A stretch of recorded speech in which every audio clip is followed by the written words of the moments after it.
Hey, everybody, this is James with Unity of Greenville. Thanks so much for being with me this morning. Appreciate it. I want to share with you a little preview about our upcoming talk this Sunday. We're going to be discussing 1,000 names for God. 1,000 names for God. Did you know that in the Bible there are over 1,000 names that refer to divinity? Isn't that interesting? So there's so much more to be understood and wisdom to be gained by looking at the various names of divinity and interpreting them. And not just interpreting them, but experiencing what those names reveal to us. So we're going to be talking about this on Sunday. We're going to ask people, what is your favorite name for the divine, for divinity? How do you refer to God? And I think it will be a very interesting topic. And we'll get into, the some of the aspects and names of God that maybe you haven't even really thought about before. There are aspects of divinity that people have misunderstood, like good and evil. What is evil? So we're going to talk about that a little bit on this Sunday and kind of reveal some things I think that will be very helpful to our understanding of God, our understanding of divinity. But this morning, I just want to say that whatever name you use is absolutely fine. Because in truth, the word God was created by people to refer to this beingness, this oneness, this principle, this divine reality that is beyond our human understanding.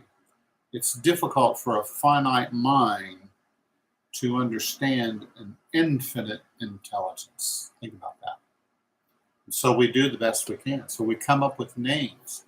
And all of the names that we come up with are aspects of divinity that we have experienced for ourselves. And that's why we use those names many times. And so, whatever name you use is just fine. I had a person come to me one time and they told me, he said, James, I don't like the term God because of the way that I was raised. God was used as a weapon to hurt me, to keep me down, and to condemn me and blame me and accuse me and belittle me. And unfortunately, that's what many people do. They use, a particular name, nature, aspect of divinity to do something that is hurtful or harmful. And so anyway, so I told her, I said, well, it doesn't matter what name you use. I said, if you want, you can call God Frank. You could just say, Frank, hey, Frank, how are you? And just talk to Frank. And that would become your, way of communicating and expressing the divine. So it doesn't really matter. And, I was just kind of kidding with her when I said that. And so, she went about her business. I went about my business. And about a year later, we were both standing talking, in the lobby after a Sunday morning. And she said, I was talking to Frank the other day. And I said, Frank, huh? She said, yeah. She said, that's my name for God now. I said, oh, is that right? I said, okay, well, good. So it doesn't really matter. Whatever works for you, whatever way that you can connect and make that connection, that's what's really important. Is the name meaningful to you that you use? There, there are thousands and thousands of names that are used, and each name represents a different aspect. It represents a different experience that people have. One of my favorite names for God is love, or sacred love. Sacred love. That's one of my favorite names. When I'm in prayer and I'm in that communion, sometimes I'll just refer, to sacred love. And that is meaningful to me because that's what I experience. I experience this divine, unconditional love and acceptance and grace and empowerment. And so that works for me. So whatever name works for you is fine. Words really have no meaning other than what you give them, right? All the words that we use, they're really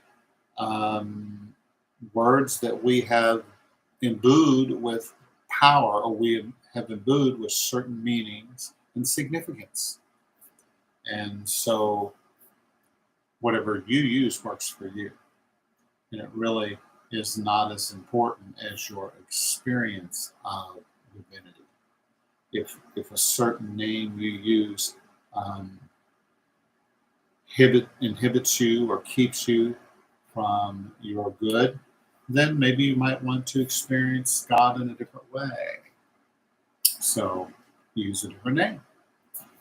All right, so I hope that you'll be able to join us. This is just a little preview of what we're going to be talking about on Sunday, this coming Sunday, the 6th.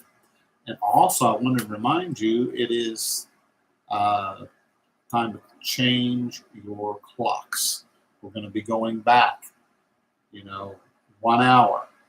So you'll get an extra hour's sleep this weekend. So, hey, join us at 10:30. And, psychologically, it's 11:30. So you gain an extra hour, And so that'll be fun. So I hope that you can join us. We'll have some good music.